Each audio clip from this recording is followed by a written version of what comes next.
हर रोज एक नई कहानी देखने के लिए चैनल को सब्सक्राइब करें और बेल आइकन दबाना ना भूलें। निधि अपने पति ऋतिक के साथ एक रेस्टोरेंट में खाना खाने जाती है। तभी ऋतिक उससे ऑर्डर देने के बारे में पूछता है। और जान, क्या खाना चाहोगी आप? जान, कुछ समझ नहीं आ रहा, क्या ऑर्डर करें? चलो आज तुम मेरी पसंद का खा कर देखो। ठीक है बेबी। फिर ऋतिक उसके लिए शाही पनीर और बटर नान ऑर्डर कर देता है। निधि को वो खाना इतना ज्यादा पसंद आता है कि वो उसके तारीफ में कसीदे पढ़ देती है। दोनों वापस घर लौटते हैं और निधि के मुंह में शाही पनीर का स्वाद कुछ इस तरह से घुल जाता है कि वो हर दिन ऋतिक से शाही पनीर ही मंगवाने लगती है। और निधि के साथ साथ ऋतिक को भी रोजाना वही खाना पड़ता है और वो इससे बहुत ही ज्यादा परेशान हो जाता है। ऐसे ही एक दिन वो अपने कमरे में बैठकर सोचता है, यार मैंने ये क्या कर दिया? अरे तेरा दिमाग खराब हो गया था क्या, जो तूने निधि को शाही पनीर ही खिलाया और कुछ नहीं खिला सकता था क्या? अब खाना पड़ रहा है ना रोज रोज ये पनीर, कुछ तो करना पड़ेगा वरना ये पनीर मेरा सारा बजट खराब कर देगा। ऋतिक अपने ख्यालों में ही खोया हुआ था कि इतने में ही निधि उसके लिए खाना लेकर आती है और फिर उससे कहती है, देखो बेबी, मैं तुम्हारे लिए क्या बना कर लाई हूँ। लेट मी गेस, शाही पनीर। अरे वाह, मेरा बेबी कितना समझदार है, झट से पता कर लिया। बस पता था, और बना ही क्या सकती हो तुम, दिमाग का दही हो गया है खा खा कर मेरा। कुछ कहा तुमने? नहीं बेबी, मैंने तो कुछ नहीं कहा, भला मैं तुम्हें कुछ कह सकता हूँ क्या? ओ मेरा बेबी, कितने अच्छे हो ना तुम। चलो आज मैं तुम्हें अपने हाथों से खाना खिलाऊंगी, मुंह खोलो। नहीं। क्या हुआ बेबी?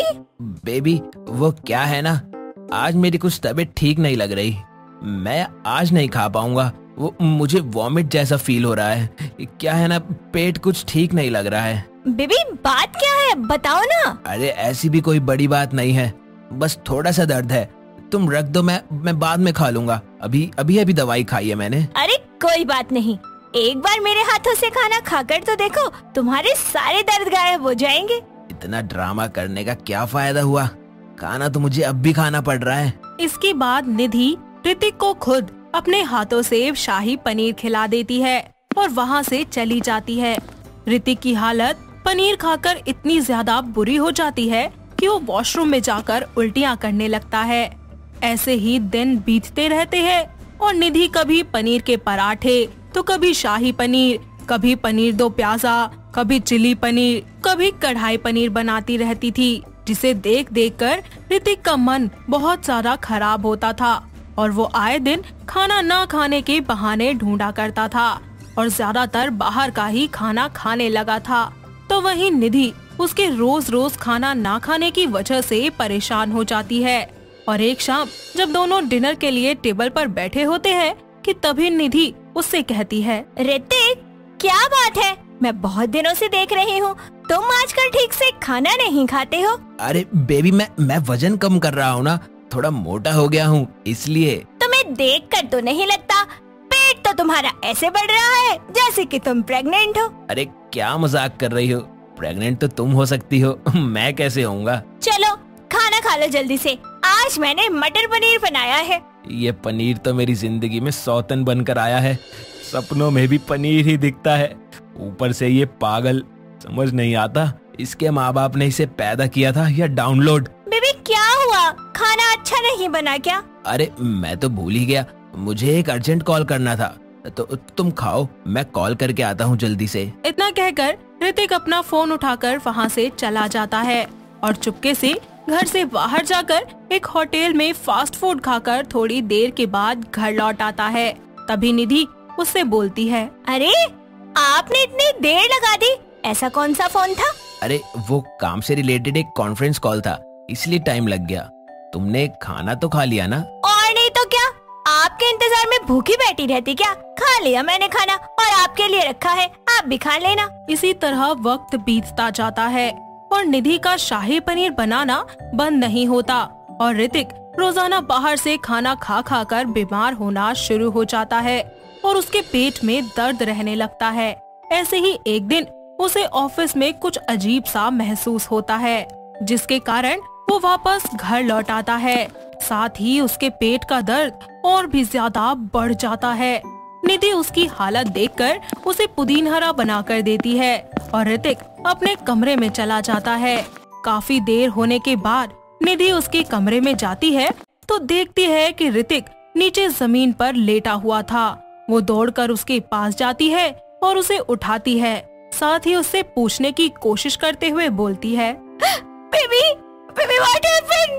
अरे मुझे अच्छी फीलिंग नहीं आ रही यार, कुछ तो गड़बड़ है। कुछ बताओ ना, कैसा फील हो रहा है तुम्हें? वो कहते कहते ऋतिक चुप हो जाता है और वहीं पर ही बेहोश होता है, जिसे देखकर निधि बहुत घबरा जाती है और उसे उठाने की बहुत कोशिश करती है, लेकिन वो नहीं उठता, जिसे देखकर वो काफी डर जाती है और फिर जल्दी से डॉक्टर को फोन करके घर बुला लेती है। ऋतिक का चेकअप करने के बाद डॉक्टर निधि से कहते हैं, देखिए आपके पति को फूड पॉइजनिंग हो गई है। Food poisoning?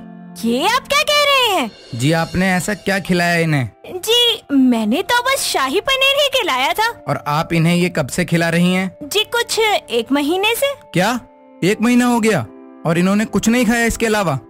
नहीं डॉक्टर, बात ऐसी है कि मुझे पनीर खाना बहुत पसंद है तो मैं रोज वही बना देती थी और ये भी चुपचाप खा लेते थे। देखिए आपको पनीर खाना पसंद है पर इसका ये मतलब नहीं कि आप हर वक्त यही खाएं। आज आपकी वजह से आपके पति की ये हालत है। पनीर छोड़कर आप हल्का खाना खाएं और अपने पति को भी खिलाएं। जैसा डॉक्टर निधि को समझाते हैं वो बिल्कुल वैसा ही करती है। कुछ ही देर के बाद डॉक्टर वहाँ से चले जाते हैं और ऋतिक को भी होश आता है। साथ ही में निधि उसके लिए खाना लेकर आती है और कहती है, मुझे माफ कर दीजिए, मेरी वजह से आपको इतनी तकलीफ से गुजरना पड़ा। मैं ये भूल ही गई थी कि पनीर खाना अगर मुझे पसंद है तो आप कैसे डेली डेली उसे खा सकते हैं। नहीं निधि, सॉरी मत कहो, असल में गलती मेरी है। मैं पनीर ना खाने और तुम्हारा दिल ना दुखाने की वजह से डेली बाहर से खाना खाता रहा और जरूरत से ज्यादा फास्ट फूड खाने की वजह से मेरी ये हालत हो गई। गलती तुम्हारी नहीं बल्कि मेरी है। I am sorry too. चलिए कोई बात नहीं, अच्छा ही है ना कि हम दोनों को अपनी अपनी गलती का एहसास हो गया। बस अब चिंता मत कीजिए, जल्दी सब कुछ बहुत अच्छा होगा।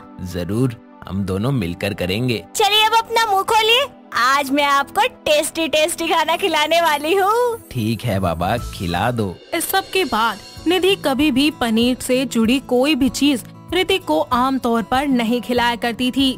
सिर्फ और सिर्फ खास मौकों पर ही वो पनीर बनाया करती थी। इससे ऋतिक भी खुश रहता है और उसकी तबीयत भी नहीं बिगड़ती। साथ ही उनके बीच का प्यार और भी ज्यादा गहरा हो जाता है और दोनों पति पत्नी अपनी जिंदगी में खुशी खुशी रहने लगते हैं। दोस्तों अगर आपको ये कहानी पसंद आई तो इसे लाइक करें, शेयर करें और कमेंट करके बताएं कि कहानी में आपको सबसे अच्छा क्या लगा।